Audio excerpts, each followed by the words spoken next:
Elara stood at the edge of a quiet lake, watching the ripples spread from a single stone she had tossed in. The morning air was crisp, the sky a muted blue, and the world around her was silent except for the occasional rustling of leaves. It was in this moment that she practiced what she had been learning, Stoic Mindfulness. She had come to understand that the external world would always be in flux, yet her inner world could remain undisturbed if she cultivated the right mindset. Observing without judgment. Elara had spent years reacting to life's turbulence, allowing emotions to dictate her responses. But now, she was learning to see events for what they were, neither inherently good nor bad, but simply events. She watched the water ripple and let go of the urge to name it beautiful or melancholic. It simply was. This approach changed how she saw people too. A rude remark from a stranger was just words spoken. The lateness of a friend was just time passing differently for them. A rejection did not mean personal failure. It simply was not meant to be. As she walked through the town square later that day, she no longer assigned emotional weight to every glance, every piece of news. Instead, she observed without reaction. She had become the stillness in the storm. Each moment offered a lesson in detachment. She sat at a small cafe and watched passers-by, some laughing, some frowning, some lost in thought. They all had their own lives, their own struggles, and she had no control over any of it. Her only responsibility was to witness, to learn, and to let go. Mastering the present moment. The past had often haunted Elara. She would replay conversations, regret missed opportunities, and worry about the future. But in her practice of Stoic mindfulness, she realized that the only moment she had was now. She began anchoring herself in small actions, feeling the cool ceramic of her cup as she drank tea, listening deeply when someone spoke rather than preparing a response. When an old memory of failure arose, she whispered to herself, "It is no longer here." When anxiety about tomorrow surfaced, she reminded herself, "Tomorrow does not exist yet." Walking through the busy marketplace, she focused on each step, the texture of the cobblestone beneath her feet, the sense of fresh bread and spices. She was present, truly experiencing life rather than being trapped in thoughts of the past or future. She noticed how often people around her rushed, preoccupied with worries of things beyond their grasp. But she had chosen differently. Each morning she would meditate, taking slow, deliberate breaths, reminding herself that the breath itself was all she needed to focus on. No matter what chaos might unfold during the day, she would always have this moment to return to. Embracing discomfort as growth. One morning, the rain poured heavily, drenching everything in sight. The townspeople grumbled, pulling their cloaks tighter. Elara, however, chose to walk through it. She felt the cold water soak through her clothes, the discomfort sharp against her skin. But she did not resist it. She welcomed it. Life, she had learned, was full of discomfort, physical pain, emotional heartache, failure. Instead of avoiding these experiences, she faced them head-on. When her plans failed, she adjusted.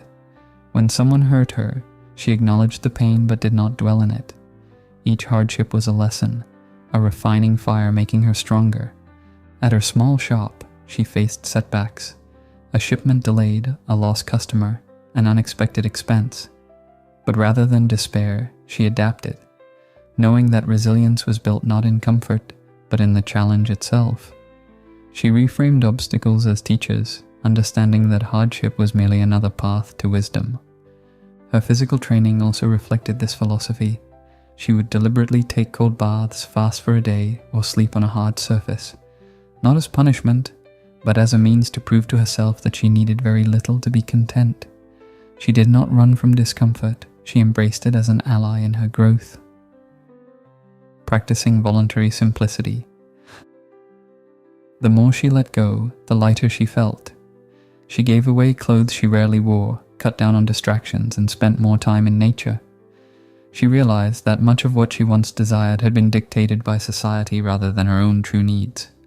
One evening, she sat by candlelight with nothing but a book and silence. No unnecessary luxuries, no overwhelming choices, just simplicity, She found joy in the basics, the warmth of a simple meal, the comfort of a quiet evening, the richness of a single conversation. By wanting less, she had gained more. She no longer felt the pull of constant consumerism, the desire for more possessions, more status, more validation. What she had was enough. She made space for what truly mattered: peace, purpose, and presence. Her days became more structured, yet freer. She woke early, enjoyed the quiet of dawn, and immersed herself in activities that nourished her mind and body. She practiced gratitude for small things: a warm ray of sunlight, the laughter of children in the distance, the simple act of breathing. Finding freedom in acceptance. Not everything could be controlled. A storm might ruin a harvest, a loved one might leave, and aging was inevitable. But Elara no longer fought against life. She welcomed it, all of it. When a close friend moved away, she felt sadness but did not resist it. Instead, she embraced the impermanence of all things.